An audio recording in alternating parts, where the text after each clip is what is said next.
Bonjour à toutes et à tous et bienvenue. Je suis Renée Mendy, je suis fondatrice du média en ligne Femmes au pluriel. J'ai notamment travaillé pour RFI, pour Forbes Afrique et pendant de nombreuses années à Londres pour la BBC. Je suis ravie d'être avec vous aujourd'hui. Bienvenue donc à ce débat, marché émergent, quatrième puissance. Un débat passionnant sur le rôle des pays émergents dans l'ordre, ou devrais-je plutôt dire le désordre économique mondial. Ces pays, réunis notamment au sein des BRICS, sont-ils capables de former une nouvelle puissance, capables de défier ou peut-être même de mettre à mal les traditionnelles dominations venues des pays occidentaux? C'est ce dont nous allons débattre avec 5 éminentes personnalités que je vous présenterai, mais juste avant leur première prise de parole. Il s'agit de M. Wang, de M. Kako Nubokpo, de Mme Chlorentine Poilvier-Clédière, de M. Dona Oussou et de M. Xavier Durand. Je vous demande de les applaudir chaleureusement.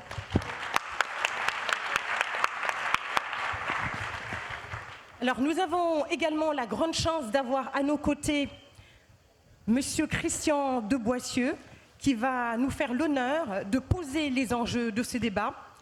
Christian, pour ceux qui ne le connaissent pas, je pense qu'ils ne sont pas nombreux, est un éminent économiste. Il est professeur d'économie émérite à l'Université de Paris 1 Panthéon-Sorbonne. Il est également le vice-président du Cercle des économistes.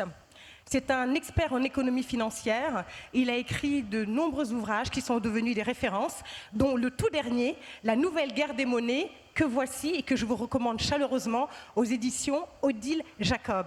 Christian, c'est à vous. Merci beaucoup de me faire ma pub. Sympa. Professeur émérite, vous avez compris, ça veut dire pas tout jeune. Bon, je vais quand même traiter le sujet. Est-ce qu'il y a le temps qui se déroule devant nous, là? Oui, vous avez exactement 4 minutes. Non, mais est-ce que c'est marqué? Oui, il est là. C'est 4 minutes 44, je ne sais pas si vous le voyez de là où vous êtes. Non, mais je vais faire avec. Bon, la session a pour titre « Les marchés émergents ». Je pense que le titre n'est pas bon, qu'en fait, c'est une session sur les pays du Sud. Au Sud, il y a des pays qui émergent et il y a des pays en développement qui n'émergent pas. Je pense que notre sujet porte sur les deux. Les problèmes de l'émergence et de la non-émergence. C'est une session sur ce qu'on appelle aujourd'hui le Sud global, concept qui est assez ambigu, mais historiquement, je ne suis pas prof d'histoire, mais je rappelle des dates. 1955, Bandung, en Indonésie, 29 pays se retrouvent pour définir ce qu'on appelle le non-alignement, qui était au moment de la guerre froide. 1964, 77 pays se réunissent à l'OCDE, des pays du Sud, pour prôner le développement et la lutte contre la pauvreté. Aujourd'hui, en 2025, le groupe des 77, qui existe toujours à l'ONU, comprend à peu près 134 pays. Donc nous parlons d'à peu près 134 pays. Il y a un petit problème avec la Chine. La Chine, c'est un grand pays, mais il y a un petit problème qui est le suivant. Quand vous prenez les débats à Bakou, COP29 en novembre dernier, où on a posé le problème des transferts des pays du Nord vers les pays du Sud pour les aider à financer leur transition énergétique et écologique, il y a eu un débat pour savoir si la Chine était au Nord ou au Sud. Est-ce que la Chine devait payer ou au contraire recevoir? Donc les frontières sont floues, ce qu'on appelle en mathématiques les ensembles flous. Ayant dit ça, je vais surtout parler des BRICS qui, à mes yeux, sont la fer de lance du Sud global. C'est pour ça que j'insiste sur les BRICS. Les BRICS, c'est 10 pays aujourd'hui. 5, plus 5 qui sont arrivés depuis 2023, et 5 originaux, plus 5 autres. Vous avez 10 pays dans les BRICS et 9 pays qui sont à la porte des BRICS, qui sont partenaires ou associés. Donc, l'hypothèse que je fais, c'est que les BRICS, ça va s'élargir dans les années qui viennent. 2 idées que je vais développer dans le temps qui me reste. Première idée, la montée des BRICS. Deuxième idée, les limites à tout ça. Les limites à la contestation du Nord par les pays du Sud. La montée des BRICS, représentant ce que j'appelle le Sud global, plus ou moins bien, pour les raisons que j'ai expliquées, les BRICS aujourd'hui, ils contestent, ils s'organisent et ils revendiquent. Ils contestent la puissance occidentale, en particulier la puissance américaine. Ils contestent le rôle excessif à leurs yeux du dollar. Je rappelle d'ailleurs que les BRICS n'ont pas été les premiers à contester le rôle du dollar. Il y a 70 ans, le général de Gaulle et Jacques Rueff contestaient déjà les privilèges exorbitants du dollar. Donc la chanson n'est pas nouvelle. Les BRICS contestent aussi ce qu'on appelle le consensus de Washington, c'est-à-dire cette approche un peu conventionnelle des problèmes de développement tels que proposés trop à leurs yeux par le FMI, la Banque mondiale. C'est pour ça qu'on parle de consensus de Washington. Les BRICS s'organisent.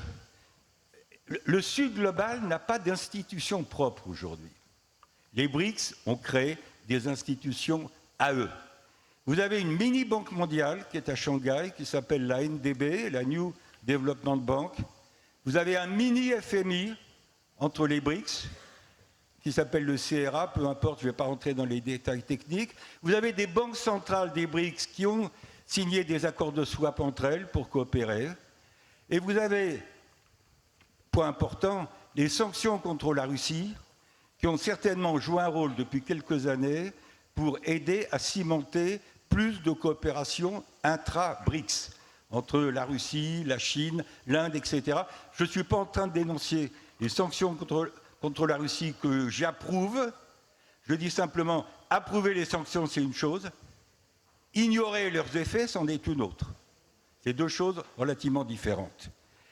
Ils s'organisent et je dis, ils revendiquent. Troisième point, les BRICS revendiquent un rôle légitime compte tenu de leur poids économique, démographique, la démographie, leur poids dans le PIB mondial croissant, le poids dans la croissance mondiale. Et je dis un mot sur l'Afrique, et pas uniquement parce que nos amis africains sont autour de la table, si je puis dire, je le dis même sans eux. Ça fait 15 ans que je dénonce la sous-représentation de l'Afrique au G20. Le seul pays africain autour de la table du G20, c'est l'Afrique du Sud. L'Union africaine vient de les joindre, mais enfin, à côté de l'Union européenne. Donc nous, la France, on est présenté 2 ou 3 fois autour de la table du G20.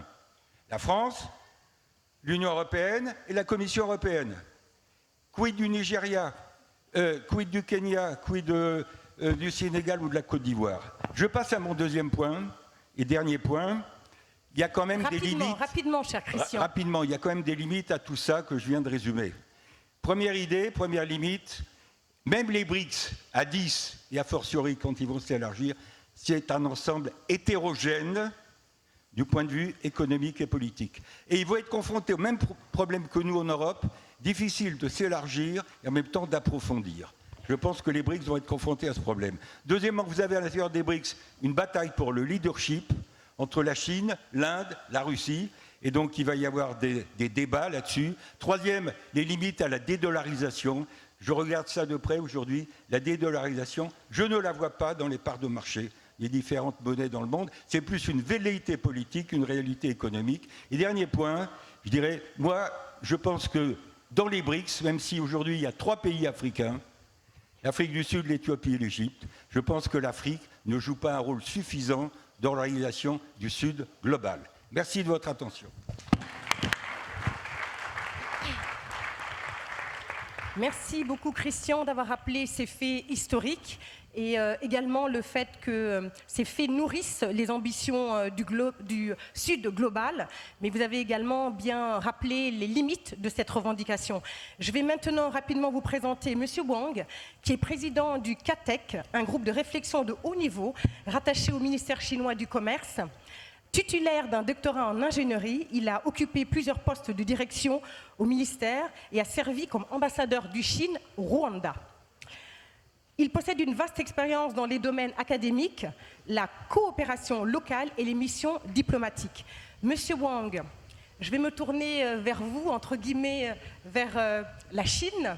Est-ce que vous pouvez me dire, selon vous, quel sera le rôle des pays émergents dans la redéfinition de la gouvernance économique mondiale ?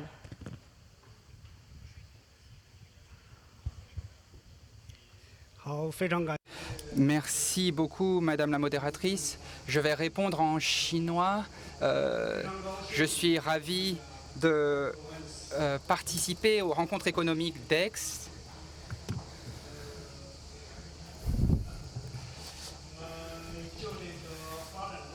Les pays en développement, concernant le rôle des pays en développement, ainsi que leur poids, leur position dans le monde. Nous avons parlé beaucoup des événements historiques grâce à votre coordinateur. Il y a 2 points que j'aimerais aborder. Tout d'abord, les pays du Sud global ont contribué fortement au développement du commerce international.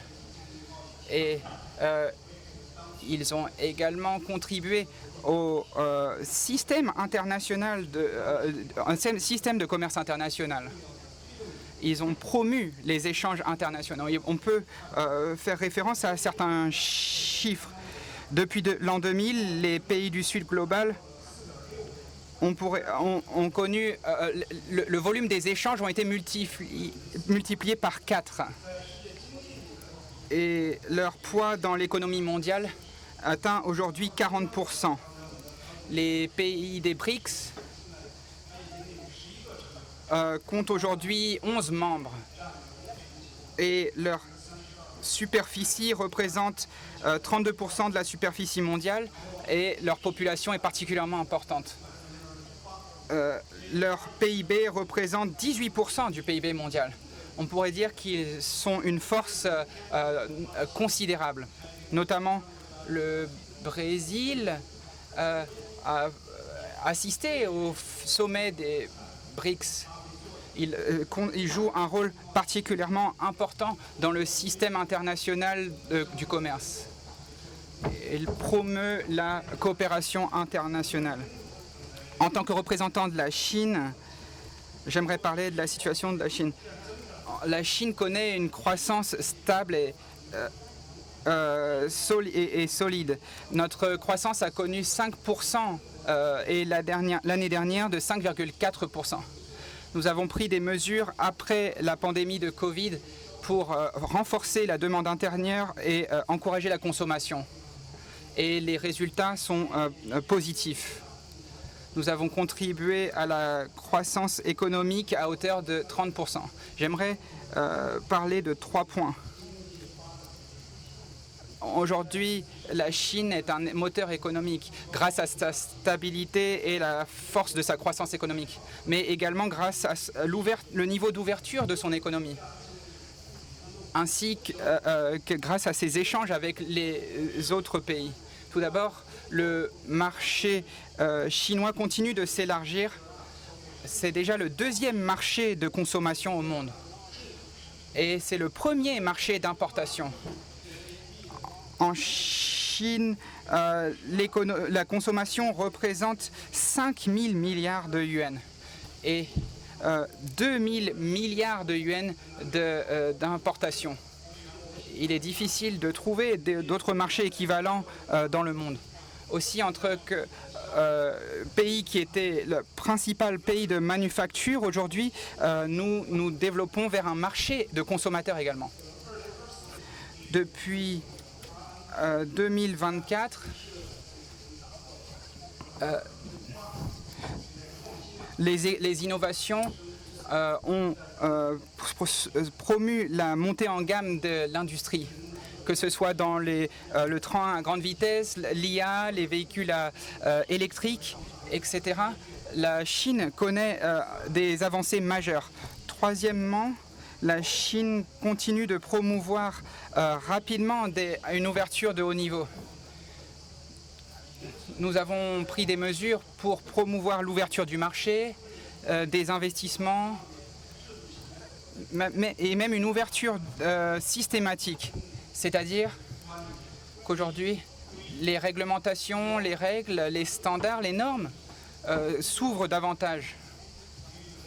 Et cela nous permet de nous aligner sur les règles internationales afin de fusionner avec le marché international. Ainsi que cela permet d'encourager les entreprises chinoises également d'investir sur le marché international, afin que nous contribuions au système économique mondial. Voilà les différents points que je voulais aborder. Merci. Merci infiniment, Monsieur Wang, d'avoir rappelé la puissance telle que vous l'entendez des 11 membres des BRICS et d'avoir rappelé la position singulière de la Chine. Maintenant, nous allons accueillir Kako Nubukpo, qui est économiste togolais, directeur de l'Observatoire de l'Afrique subsaharienne à la Fondation Jean Jaurès à Paris, ancien commissaire à l'UEMOA et ancien ministre de la prospection du Togo. Il est aussi professeur à l'Université de Lomé et chercheur associé au CIRAD. Auteur de plusieurs ouvrages de référence également sur la souveraineté, la transition écologique et les modèles économiques sur l'Afrique, il s'engage depuis des années pour un modèle souverain, durable et fondé sur les biens communs. Je vous signale juste ce magnifique ouvrage de Kako Nubukpo, L'Afrique et le reste du monde, pour ceux qui veulent en savoir plus. Kako, est-ce que finalement l'Afrique a les moyens de son non-alignement ? Merci beaucoup René, merci Christian. Bonjour à toutes et à tous. Comme nous avons 4 minutes pour ce propos liminaire, je dirais 4 séries de choses. Oui, la réponse est oui, l'Afrique a les moyens de son non-alignement, mais sous 4 conditions.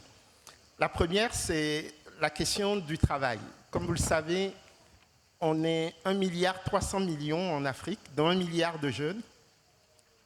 Et nous avons en face 500 millions d'hectares de terres arables qui ne demandent qu'à être cultivées.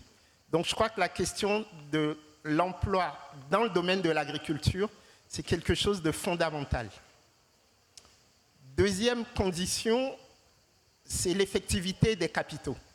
Ce que nous observons aujourd'hui, c'est qu'il y a, on s'est compris dans un discours un peu que je qualifierais de dépendantiste. En Afrique, on pense qu'on ne peut se développer que grâce aux flux d'aide publique au développement. Okay? Mais l'année dernière, 2024, nous avons reçu 60 milliards de dollars. Dans le même temps, nous avons 90 milliards de dollars de flux financiers illicites qui quittent l'Afrique vers le reste du monde. Et dans le même temps, nous avons 610 milliards de dollars par an de recettes d'exportation dont l'essentiel n'est pas rapatrié. Donc il y a l'enjeu autour du capital. Il faut absolument que les capitaux africains restent en Afrique. Et il faut également que les agences internationales de notation cessent de surestimer le risque africain. Et c'est pour ça que l'Union africaine s'est engagée à créer une agence africaine de notation pour mieux mettre en évidence le potentiel africain. Troisième condition, c'est la question du changement technologique et de l'innovation. Il faut qu'on accepte l'idée du leapfrog. L'Afrique, avec sa jeunesse, est en capacité d'accéder aux dernières innovations numériques et même de les initier. Mais pour ça, il faut qu'on développe de vrais systèmes nationaux et supranationaux de recherche et d'innovation. Ça me paraît fondamental. Et enfin, quatrième et dernière condition, ce sont les systèmes de gouvernance. Donc, quand je parle de système de gouvernance, je parle des institutions, je parle de la capacité des gouvernants à mettre en place des types de gouvernance efficientes, et je parle enfin de la capacité des gouvernants à mettre en place des systèmes de suivi et évaluation, de sorte qu'on puisse être sûr que le maigre capital dont nous disposons puisse être utilisé de façon efficiente. Pour résumer et pour conclure, je dirais à la suite de Christian que l'Afrique n'est pas aujourd'hui au cœur des BRICS. Elle est même l'enjeu de ce que j'appelle une injonction externe. On lui demande de se positionner entre le modèle néolibéral occidental et le modèle du Sud global. Et en fait, elle n'a pas à se positionner entre ces deux modèles elle a à construire son propre modèle. Elle a à développer son propre narratif, son propre récit, et c'est forcément un récit de prospérité économique partagée et de durabilité écologique. Merci.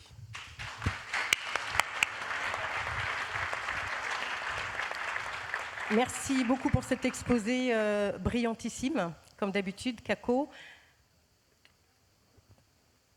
Corentine, notre femme du panel, je vais vous présenter. Pas que, n'est-ce pas? Et on va le voir. Vous êtes directrice générale de LCH SA, la chambre de compensation du groupe London Stock Exchange, basée à Paris, ainsi que le County Head France. Pour ce même groupe, vous êtes experte en marché financier et vous pilotez des milliards d'euros de transactions quotidiennement et vous œuvrez à la compétitivité des infrastructures globales basées en Europe, ainsi qu'à l'internationalisation de la finance post-marché, notamment avec les États-Unis. Alors, Clorentine, nous avons une petite question pour vous. À votre avis, comment est-ce qu'on pourrait imaginer la recomposition des échanges internationaux et quel serait le rôle des pays ou des acteurs occidentaux? Une petite question. Merci René. Je vais être un peu rapide, évidemment. Moi, je vous parle du point de vue de l'Europe, mais j'espère que ce point de vue va être aussi éclairant avec les colonnes vertébrales un peu qu'on vient d'entendre.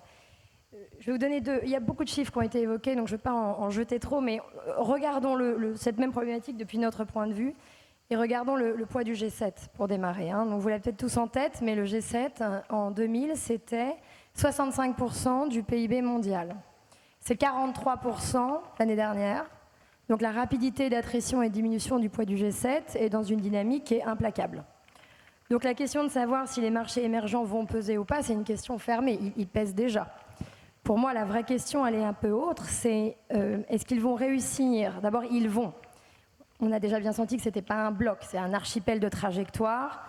Dans le meilleur des cas, il va y avoir des blocs régionaux, mais il va surtout y avoir des trajectoires relativement singulières.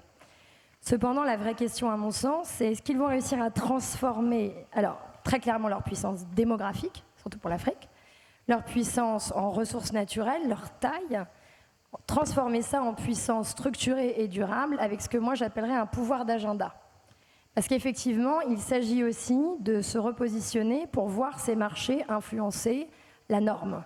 Alors vous allez me dire, les Françaises, elles parlent de normes, mais cela dit, c'est sérieux. C'est-à-dire que dans le fait de se repositionner sur l'agenda autour du climat, ESG, IA, il faut absolument que ces puissances émergentes, ces marchés émergents, aient en fait voix au chapitre sur l'agenda de comment est-ce qu'on va cadrer ces sujets. C'est-à-dire sortir d'un dialogue d'égal à élève, à mon sens. On a beaucoup évoqué que les BRICS étaient très divers, c'est le cas pour tous, ils sont aussi rivaux. Quand on regarde, alors là on sort un peu des BRICS, si vous regardez la Chine et l'Inde, classique, oui c'est 50% de la croissance mondiale, mais ils sont rivaux sur à peu près tous les domaines. Un élément qui est très intéressant à regarder à mon sens quand on se demande s'il y a bloc ou pas, c'est quelle est la part du commerce intra-pays dans le même bloc. Ce qui est une grande statistique pour l'Afrique. La part de commerce intra-africain reste encore très loin de ce qu'elle pourrait être. C'est un grand axe de développement d'ailleurs. Si vous regardez les fameux BRICS dont on parlait, c'est que 6% de leurs échanges extérieurs. Donc vous voyez bien que la dynamique d'intégration entre ce que nous, peut-être vu d'Europe, on voit comme des blocs, en fait, est très, très doucement en marche. Sur le plan monétaire, Christian de Boissieu a évoqué effectivement la création de la Banque de développement pour les BRICS. Ça ouvre une brèche, c'est très intéressant. Ça reste assez petit. Je crois que c'était 35 milliards en 8 ans de déployés sur différents programmes, contre 400 milliards pour la Banque mondiale. Mais ça vous dit quelque chose sur la nécessité de se financer. Moi, ce que je regarderais davantage, c'est la technologie. Pour moi, c'est par la technologie, surtout, que cette recomposition-là, éventuellement, va se faire et plus rapidement. Le champion dans l'affaire étant évidemment l'Inde, qui a évoqué, sans aucun doute, avec une confiance certaine, un plan de 1000 milliards d'exportations sur les services numériques dans 5 ans. On ne parle pas dans 15 ans, on parle dans 5 ans, qui est évidemment la recomposition du monde, qui est passée d'une chaîne de valeur basée sur le coût du travail à une chaîne de valeur basée sur la spécialisation. Donc, ce qui est important à comprendre, à mon sens, c'est que quand on parle de puissance émergente ou de quatrième puissance, en fait, c'est une logique de blocs régionaux, avec des accords très intéressants. Si vous regardez l'Asie, le RCEP, c'est quand même le plus grand accord de libre-échange mondial, et ça couvre 30% du PIB mondial. Donc on est sur des masses en fait qui sont colossales. Donc ça ne va pas être un bloc, ça va être des archipels de pôles régionaux qui, de mon point de vue, sont déjà en train de batailler, de traverser pour leur souveraineté sur ce que va être la chaîne de valeur stratégique en fonction de qui ils sont. Et ça va être sur le numérique, les minerais, les données, la logistique. Avec des accords intéressants en Afrique, alors je le prononce toujours mal, mais vous avez le ZLECAf, le grand, mais qui a, alors vous me corrigez à tout moment, mais 44 signataires, mais je crois que seulement 20% du périmètre est mis en action. Donc le papier est fait, mais le réel n'y est pas. Donc ce que je voudrais dire par là pour finir, c'est que cette logique, elle est là, elle est implacable, les chiffres sont là. Pour moi, la grande question, c'est est-ce que ces blocs peuvent se constituer en puissance d'influence, en pouvoir d'agenda, plutôt que dans une puissance un peu passive de par leur taille. Je finirai par un mot, la puissance ne se décrète pas, elle se construit. Et c'est ça la vraie question qui nous est posée à mon sens. Merci Corentine pour la pertinence de vos propos, notamment sur la recomposition inéluctable du monde.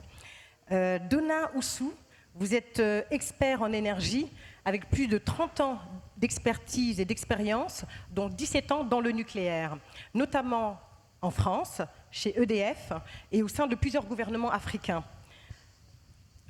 Donna a notamment été ministre de l'énergie, de l'eau et des mines du Bénin en 2016, je ne vais pas vous vieillir, puis ministre de l'énergie de 2017 à 2023, toujours au Bénin. Vous êtes actuellement membre du comité consultatif international d'APCO, qui est une agence internationale de conseil stratégique en communication. Alors, quand nous préparions ce panel, vous me disiez que pour vous, il était important de parler de puissance tout court, s'agissant des pays émergents, et pas de quatrième puissance. Alors, explication, Donna. Merci à tous. C'est un débat passionnant parce que le sujet est plus que passionnant. Si je prends simplement la définition des émergents, je suis incapable de trouver une définition univoque. Ce n'est pas possible. Ça veut dire qu'on ne sait pas exactement, de manière précise, quels sont les indicateurs clés ou l'indicateur clé qui nous permet de dire tel pays est passé émergent et puis pendant combien de temps il est resté ou quand est-ce qu'il n'émerge plus. C'est extraordinaire. Donc, tout ce qu'on sait, c'est que c'est des pays qui sont en forte dynamique et je crois que des éléments intéressants ont été présentés par mes précédents locuteurs. Il se passe beaucoup de choses aujourd'hui en termes de puissance. On ne peut pas parler de quatrième puissance parce que le bloc qu'on appelle du Sud ou tout ce qu'on veut est tellement hétérogène mais avec des forces différentes que c'est une puissance ou des puissances. Alors permettez-moi d'aller sur un champ que je connais mieux, de par mon expérience, c'est le champ de l'énergie. Parce que pour moi, l'énergie est un miroir fidèle qui montre, je dirais, les forces en présence au niveau du monde. Et un exercice que j'ai fait sur le sujet montre qu'il y a beaucoup de choses qui sont en mouvement. Et comme disait ma collègue tout à l'heure, le basculement se fera un jour, tôt ou tard, qu'on veuille ou non. Il y a une diligence qui est en cours. Si je prends les énergies, déjà, on voit qu'en termes de potentiel, en termes de production, par rapport au pétrole, par rapport au gaz, la plupart de ces pays sont plus que bien positionnés. Ça, c'est un fait. Deuxièmement, je prends le nucléaire, que je connais un peu parce que j'ai passé 17 ans de ma vie là-dedans, c'est que sur les 417 réacteurs qui existent aujourd'hui dans le monde, les pays émergents, ou plutôt les BRICS, ont 117 réacteurs. Ça veut dire presque 30% de ce qu'il y a. Et ce qui est positivement surprenant, c'est que ce bloc possède les 3/4 des réacteurs en construction actuellement dans le monde. Si je prends l'exemple de la Chine, parce que le trio de tête en matière d'énergie nucléaire civile, c'est les USA, 94 réacteurs, la France, 57 réacteurs, la Chine, 56. Mais la Chine est le seul pays aujourd'hui à avoir 28 nouveaux réacteurs qui sont en cours de construction et 25 projets de construction de réacteurs qui sont déjà approuvés.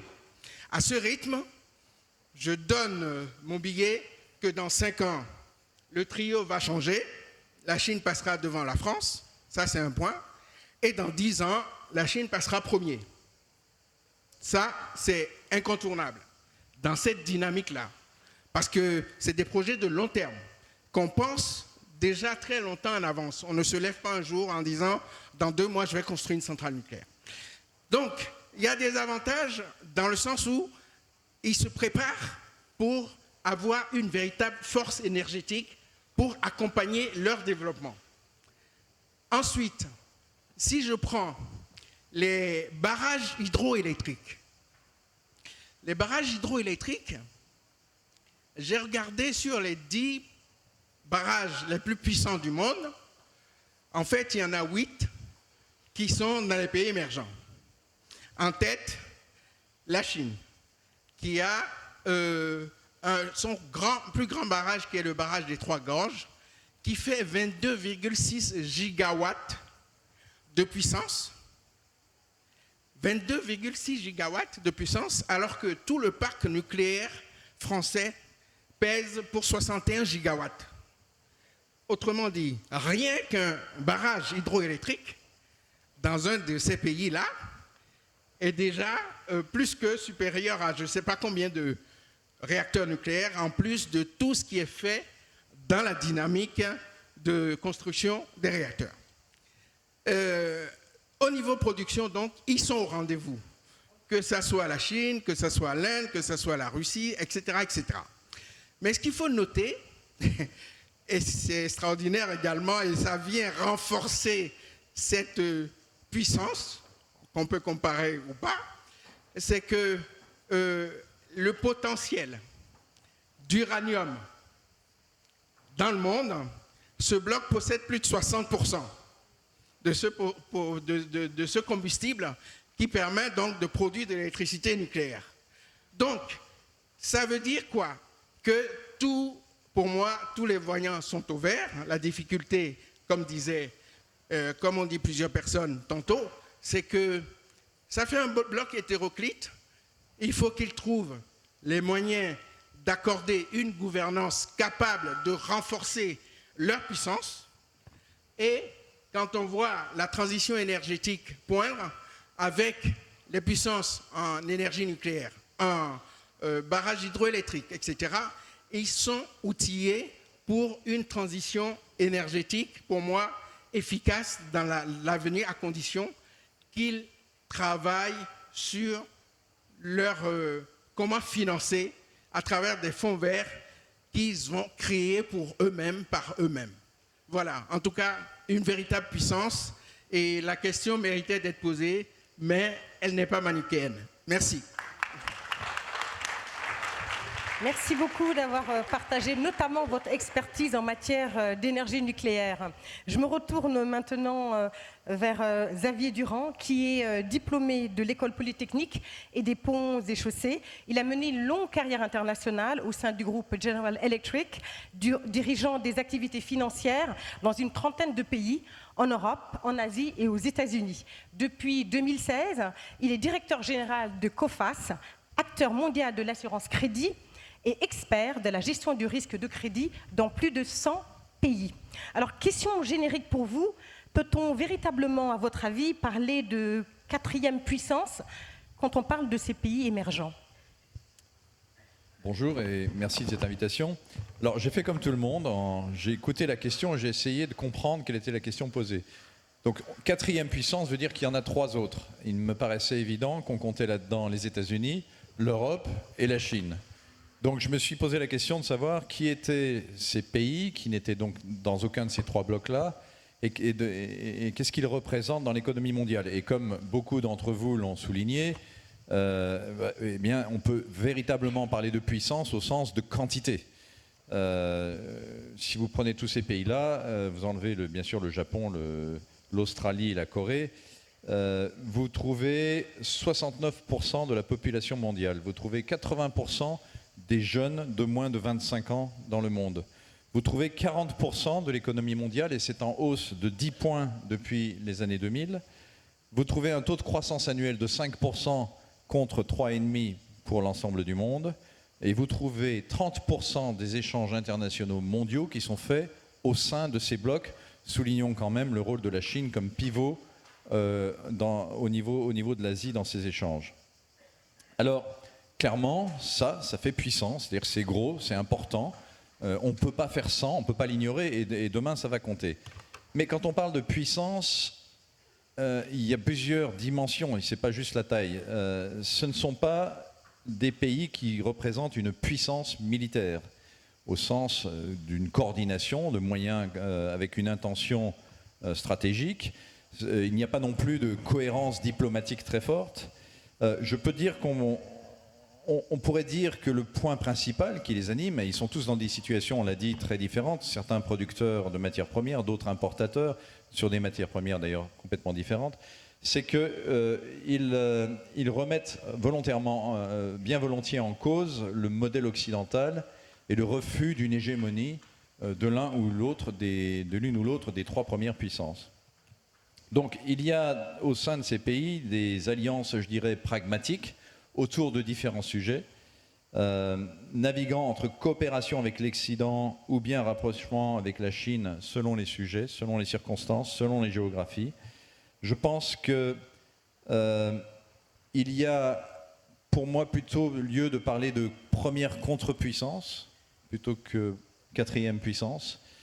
Et j'en tirerai une dernière observation, c'est que pour l'Europe, puisque nous sommes en Europe aujourd'hui, il y a là un parti à tirer de cette dynamique.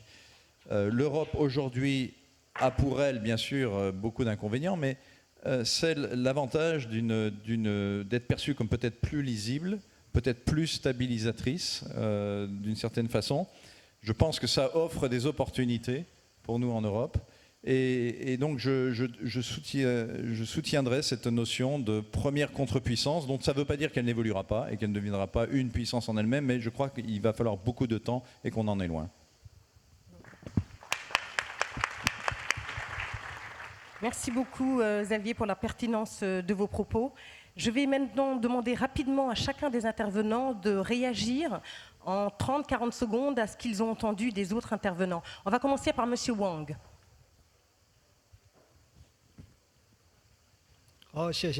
Merci beaucoup. Tout à l'heure, nous avons parlé des pays émergents, des pays en développement. J'ai noté que nous voulons avoir du développement, de la croissance. Nous avons beaucoup d'espoir. Mais quand ces rêves se réalisent, ça crée des surprises. Beaucoup de surprises. Moi, je pense que le développement de ces pays, c'est pour créer des partenariats, pour contribuer au développement mondial. Nous voulons des partenaires. Nous voulons des situations où tout le monde y trouve son compte. Notre développement, c'est pour contribuer au développement mondial.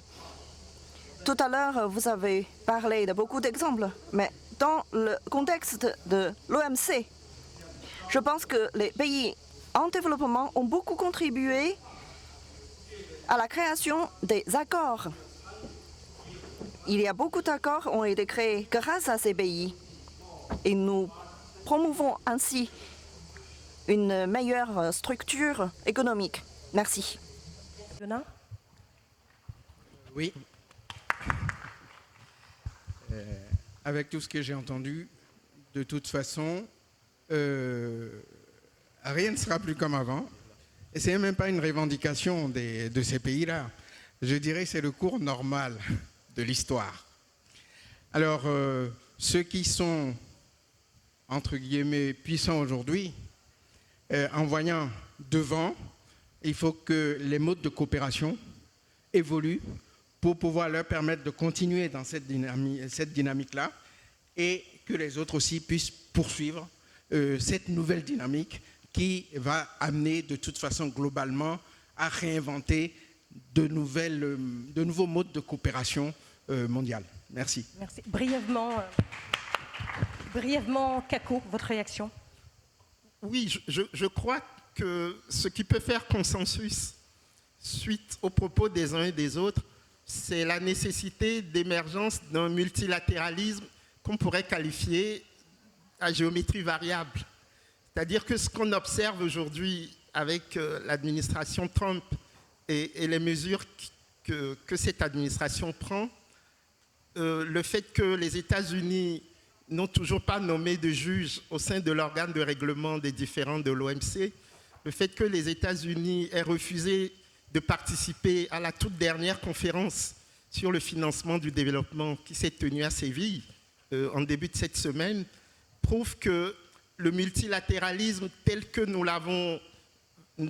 le vivons depuis une cinquantaine d'années est bloqué. Et comme nous tenons quand même au multilatéralisme, il faudrait mettre en place des actions collectives à géométrie variable pour faire vivre un multilatéralisme que moi je pourrais qualifier d'équitable. Et pour ça, effectivement, nous devrions tous être autour de la table. Et Christian a raison d'indiquer que l'Afrique n'a pas encore toute sa place dans ces instances de régulation de l'économie mondiale. Merci. Corentine, votre réaction, est-ce que vous avez entendu rapidement? Oui, alors pour moi, rapidement, ça illustre une conviction qui est qu'on est tout à fait sorti de la politique des blocs de type idéologique post-guerre froide, concrètement. Il fallait choisir son camp, c'est relativement binaire.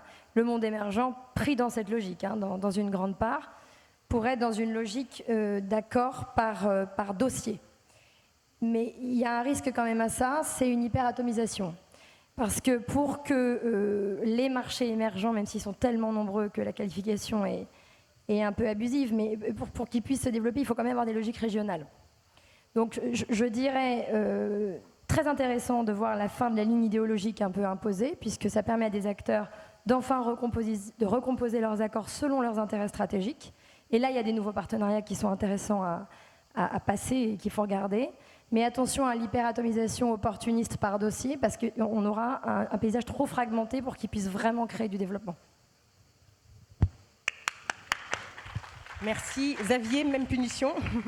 Écoutez, moi je vais prendre le point de vue du chef d'entreprise que je suis et de tous ceux qui sont nos clients et qui se posent ces questions-là. Face à juste la taille et l'opportunité que représentent tous ces marchés, aussi divers soient-ils, nous n'avons guère le choix que de ne pas les considérer comme des marchés secondaires, mais comme des zones prioritaires d'investissement. On sait que c'est difficile, on sait qu'il y a des tas de problèmes d'infrastructure, de stabilité, on sait qu'on ne comprend pas forcément dans le détail comment les alliances vont se nouer ou se dénouer, mais clairement, vous ne pouvez pas aujourd'hui être une entreprise internationale et ignorer le potentiel de ces marchés, et vous ne pourrez pas décider la veille, comme on le disait tout à l'heure pour le nucléaire, d'y investir demain, en espérant que ça va marcher. Donc je pense qu'il y a la nécessité, quand bien même c'est difficile, d'investir, d'avoir une vision de long terme, de ménager ses risques. Et c'est ce que moi je fais en tant que directeur général de la COFAS, puisque c'est notre marque de fabrique. Merci beaucoup. Alors, je pense qu'on aura le temps peut-être de prendre une ou deux questions dans la salle, puisqu'on a commencé avec quelques minutes de retard. Le temps de demander à M. Wang de bien vouloir me donner une conclusion. M. Wang me disait qu'il ne voulait pas partir d'ici sans vous donner un message clé. Donc, M. Wang, c'est à vous. Votre conclusion. Peut-être pas une conclusion, mais mes ressentis. Tout à l'heure, on a dit que j'étais ambassadeur en Afrique. Beaucoup de mes amis africains m'ont demandé de partager l'expérience chinoise.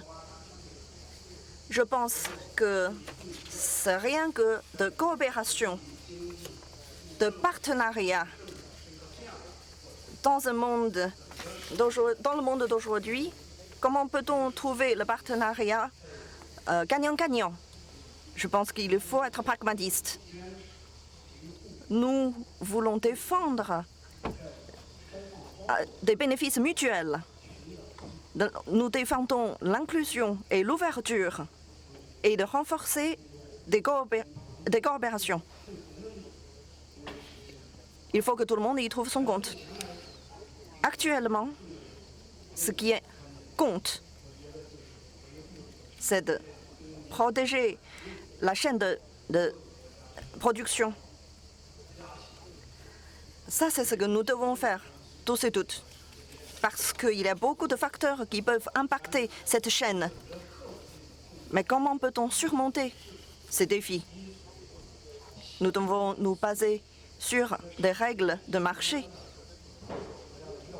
et prendre en compte les spécificités de chaque pays et ainsi renforcer la résilience de chaque pays. Je pense que c'est ça qui compte aujourd'hui et nous devons œuvrer pour le faire. Merci beaucoup. Rapidement, Kako, peut-être quelques mots d'espoir sur des pays africains ou émergents qui sortent un peu du lot, à votre avis? Oui, quelques mots d'espoir. Quand je prends le dernier classement des économies africaines du mensuel Jeune Afrique, je vois qu'il y a quelque chose de très positif. Ils sont sortis du seul indicateur produit intérieur brut pour aller vers un indicateur qu'ils appellent l'indicateur de rayonnement. Et donc, je crois que c'est bien parce qu'ils insistent sur le fait que le narratif africain, la puissance africaine, devrait se fonder sur une vision de long terme. Ma crainte, et notre ami chinois, quand j'entends parler, ça me fait penser à un proverbe africain. Si je ne donne pas de proverbe, mon amie Monique ne va pas être contente.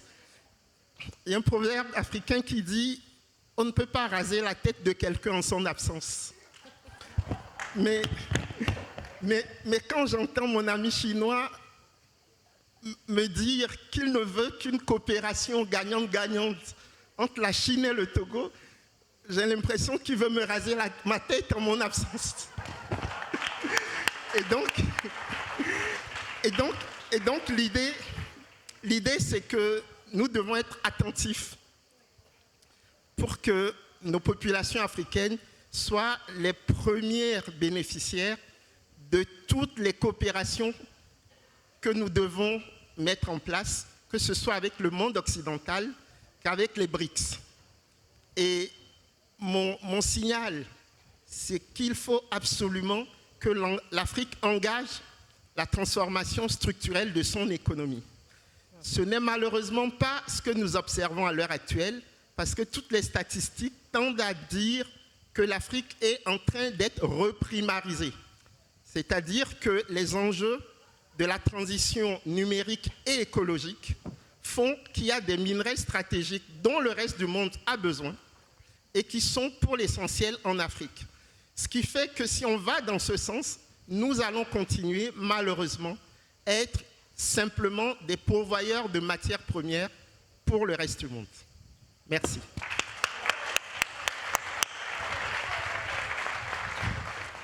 Alors, Corentine, je sais pouvoir compter sur vous pour une brève conclusion.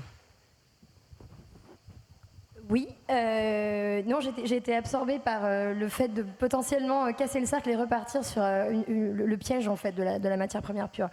Bref conclusion, puissance, mais fragmentée, volatile. C'est pas grave, la constitution d'une quatrième puissance, c'est pour simplifier la pensée occidentale, pour penser ces pays-là. Donc c'est pas grave si elle n'a pas de réalité en soi. Cependant, sa taille est là, elle est déjà en marche. Et je voulais conclure là-dessus, donc vous me l'avez volé, mais il n'y a pas de nouvelles technologies 2030-2050 sans certaines matières premières très spécifiques, comme le lithium, le cobalt, les terres rares, qui se retrouvent très majoritairement, voire exclusivement, dans les pays émergents et majoritairement en Afrique. Donc pour moi, dès lors que les pouvoirs en place s'en saisissent, il peut y avoir des partenariats gagnant-gagnant, pour le coup, qui pourraient être très intéressants à penser sur le futur, mais il faut les faire maintenant.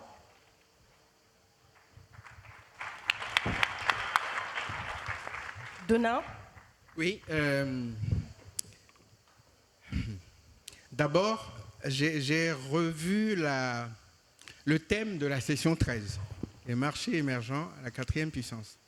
Et je me suis amusé à dire, mais si les pays dits émergents voulaient formuler aussi une question pour analyser aussi la situation, que ça pourrait être? C'est un exercice que je demande à chacun de faire. Mais moi, j'ai vu, par exemple, les marchés du G7, quelle puissance? 3 points d'interrogation. Ce que je veux dire pour finir, c'est que l'énergie pourrait être réellement un ciment de coalition de tous ces pays, à condition qu'ils inventent ensemble un mode de gouvernance qui leur permette vraiment de s'entendre. Parce que c'est très diversifié, c'est très, quelqu'un a dit, archipel de trajectoire, mais le potentiel est là. Car pour moi, celui qui maîtrisera les énergies dans le futur ou du futur aura un rôle important dans la géopolitique mondiale. Merci à tous pour cette séance. Et je crois qu'il y a des choses qui vont changer, qu'on veuille ou non, je le répète. Et il faut rester attentif et inventif pour recréer de nouveaux modes de coopération afin que tout le monde puisse gagner. Merci. Merci, Xavier. Alors pour moi il y a 2 conclusions. La première, je pense qu'elle est totalement évidente, c'est que la mondialisation ou les échanges mondiaux ne sont pas prêts de s'arrêter, parce que c'est notre intérêt à tous. Parce que certains ont les ressources, certains ont la main-d'œuvre, d'autres ont la technologie, d'autres encore ont les marchés et les débouchés, d'autres ont les capitaux. Et il est évident que c'est l'intérêt collectif qu'on puisse échanger efficacement sous une forme ou sous une autre. Mais le deuxième point que je soulèverai, et c'est peut-être un message d'espoir, c'est que pour moi, en tant qu'entreprise, il faut investir dans l'expertise locale pour pouvoir sécuriser la croissance mondiale. Et je reprendrai le cas de Coface, puisque nous sommes présents dans 100 pays, nous avons des clients dans 100 pays, nous avons des risques dans 200 pays, et on fait ça en investissant dans chacun de ces pays sur la longue durée, dans de la connaissance, dans des outils, dans de l'expertise. Et c'est seulement parce que l'on fait ça qu'on peut continuer à se développer sur les marchés, je dirais, mûrs ou traditionnels que sont l'Europe ou les États-Unis. Parce que nos clients aujourd'hui viennent nous voir en nous disant « Moi, je veux être en Chine, je veux être en Indonésie, je veux être en Amérique latine. » Et c'est notre capacité à répondre à cette demande, avec toutes les limitations qu'on connaît de certaines de ces infrastructures, qui fait notre fonds de commerce. Donc je crois que la marche vers, je dirais, la mondialisation, peut-être sous une autre forme, avec du changement, mais en tout cas, celle-ci, elle est difficile à arrêter, et c'est un beau message d'espoir. Merci infiniment. Merci infiniment à nos éminents experts et intervenants. Merci à vous, cher public, pour votre attention. On me signale malheureusement qu'on n'a plus le temps pour des questions. Merci beaucoup.